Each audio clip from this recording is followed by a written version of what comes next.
So we are now approaching 2025. So let's talk about the businesses that we can actually build for next year. Hey guys, my name is MC and we already own two businesses here in Canada. And now I'm sharing my journey as a business owner here. So we are going to Sean Lake, going to be 8 kilometer walk back and forth, and try to like go outside right away as soon as we woke up, because right now the sun rise up at like around I think 8:30, and then the sunset goes around like 4. Yeah, so we don't want to be late. So while we're hiking, we're going to talk about business. First that you have to basically identify is where you're good at and where is your passion. So for example, I love to take videos, I love to edit videos, so I'm more into social media. Number one, business, if you're into marketing, is social media agency. And I have met so many people doing this, and they're helping business owners create reels, TikTok videos, right? Edit their videos. And this is kind of business that you will get paid monthly, right? It's a recurring revenue. So you don't have to invest so much money in social media agency.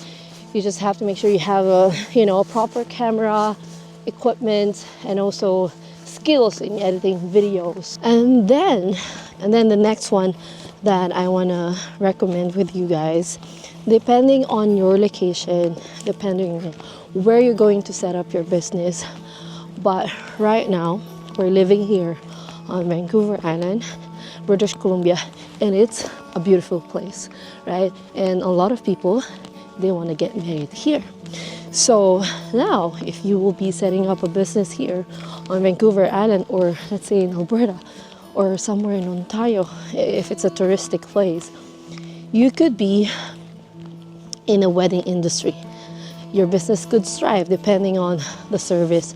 But if you're a photographer, a makeup artist, right, or a wedding planner, let's say you specialize in elopement, that business, it's thriving here, right? So right now we're looking for a photographer. One of our friends would be getting married, and now we're looking for a photographer.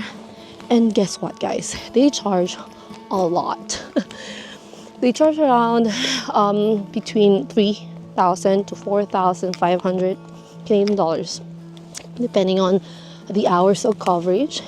And let's say your makeup artist, they charge around 300 to 800 Canadian dollars. If you'll be looking for a photographer here, they're mostly fully booked already for the year 2025. I am getting tired already, and I'm actually slow. They're waiting for me. And of course, I should also mention the business that I just started a while ago. I thought that was a bear. But that business would be in cleaning business. So what I like about cleaning, again, recurring revenue. Not a lot of skills that you need to clean something, right?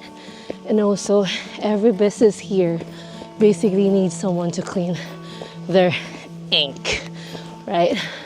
And sometimes the main reason why they need someone, a business to clean their business, it's because of the health and safety program here. They're very particular with that. They have an audit, so it's mandatory here to clean your shit. So yeah, so it's a recurring revenue. It's actually essential, especially during pandemic, right?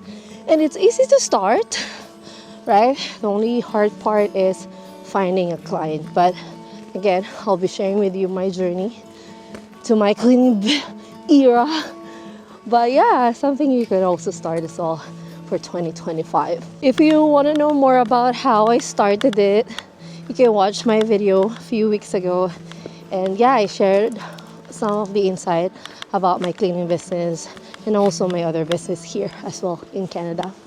Another business you can start here in Canada. But this one, you might have to go back to school. Enable for you to do this. You could be a massage therapist here. I mean, here on where I live right now, right? We only have, I think, one massage therapist. And then there's another one in another town. So you basically have to drive for 40 minutes. But she is fully booked, guys. You cannot find a slot for a massage therapy here. So we need more massage therapists. So yeah, if you're willing to go back to school, you may have to study for 2 years. And then you can be self-employed, you can be an independent, you can work for someone else. There's another one, which is pretty similar to being a massage therapist. You also have to go back to school. If you are a nurse, let's say you're a nurse back home in the Philippines, and then you take practical nursing here, right? You can take an extra course as a foot nurse. Okay, so you go to a residence, hospitals, most old patient here, they need foot care. So it basically hire you to do that in a facility. So yeah, you need to be a practical nurse, essentially, and then study for, foot care certification. And then, yeah, you can practice that. You can be independent as well, right? You can be mobile, or you can work in a facility if you don't want to have your own business. There's another one. You know what? There's so many businesses that you can start here, especially in healthcare, but essentially you have to go back to school and get the certification. But there's another one. You can be a travel or mobile medical lab assistant.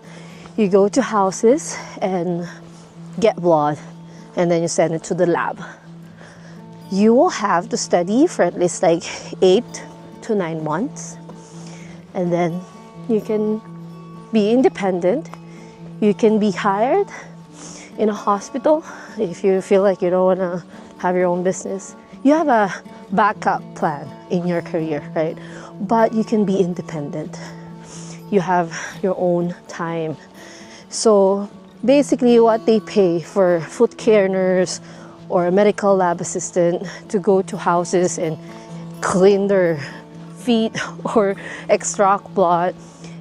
For medical lab assistant, they get paid depending on the city, okay? But they get paid $50 per extraction. And then for foot care, during my time when I was considering doing that, it was around $50 as well. So that's the lake. Okay, you forgot your flip flop.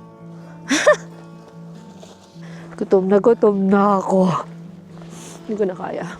Wow, it's nice. Bye guys, I'll see you later. Alligator.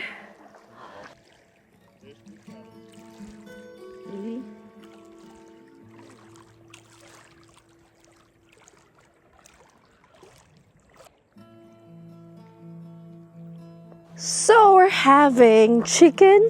Yung mga tira natin nung Pasko, kainin na natin today. This must be really beautiful in the summer. So we're probably gonna go back here.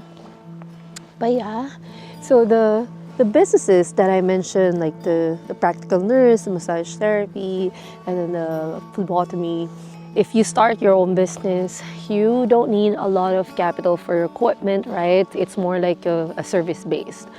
But you will need to have, money for your tuition fee. That's the most expensive part of the business, is investing into your education.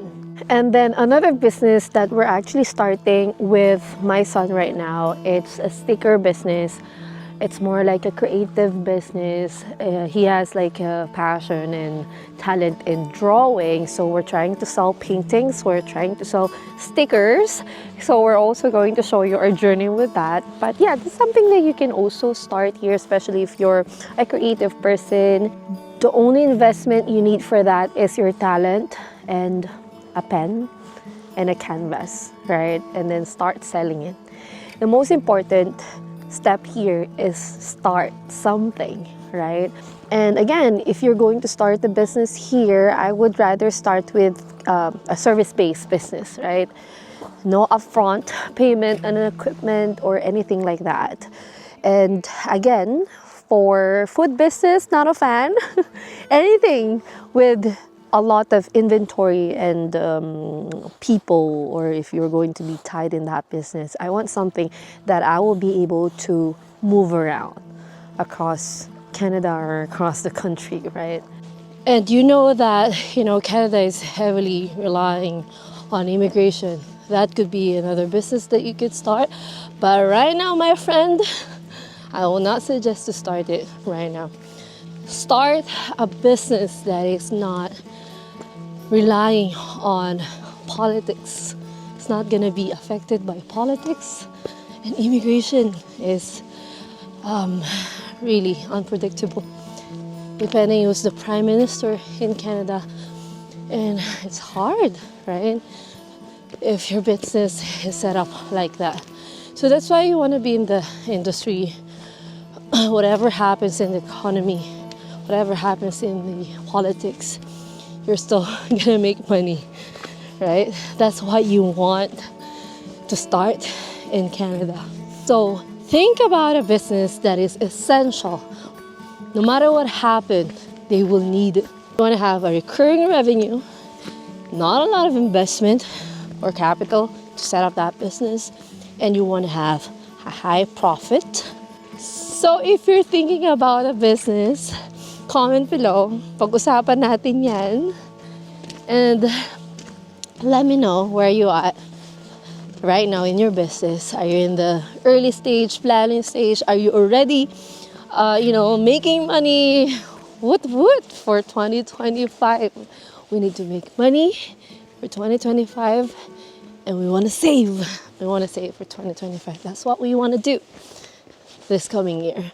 Thank you guys for watching this video. And again, in the next video, may utang pala ako sa inyo, no? It's about accounting for businesses, especially for small businesses. Thank you, and I'll see you in the next one. Happy New Year and belated Merry Christmas to everyone. Bye!